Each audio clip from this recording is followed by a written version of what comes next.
నిజంగా మీరు భక్తి శ్రద్ధలతో ఈ కాలభైరవాష్టకాన్ని చదివితే ఏ అద్భుతాలు జరుగుతాయో మీకు తెలుసా?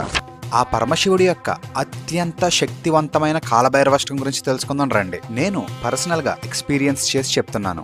ఎప్పుడైనా మీరు కాలభైరవాష్టకాన్ని భక్తి శ్రద్ధలతో చదివి ఆ స్వామిని ఏదైనా అడిగితే, నిజంగా చెప్తున్నాను, నెక్స్ట్ సెకండ్ నుంచి ఆ కోరిక తీరబోయే సిమ్టమ్స్ని చూస్తారు మీరు. కాలభైరవాష్టకంలో మొదటి 2 లైన్లు చెప్తాను, జాగ్రత్తగా వినండి. దేవరాజ సేవ్యమాన పావనాంక్రి పంకజం అంటే దేవతల రాజైన ఇంద్రుడి సైతం సేవించినటువంటి పవిత్రమైన పాదపద్మములు కలవాడు. ఎవరు? ఆ కాలభైరవుడు. వ్యాలయజ్ఞ సూత్రమెందు శేఖరం కృపాకరం.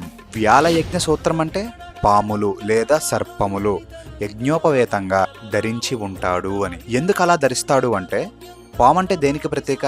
మృత్యువు. ఆ మృత్యువుని సైతం యజ్ఞోపవేతంగా ధరించాడు అంటే ఆయన మృత్యుంజయుడు అని. వ్యాల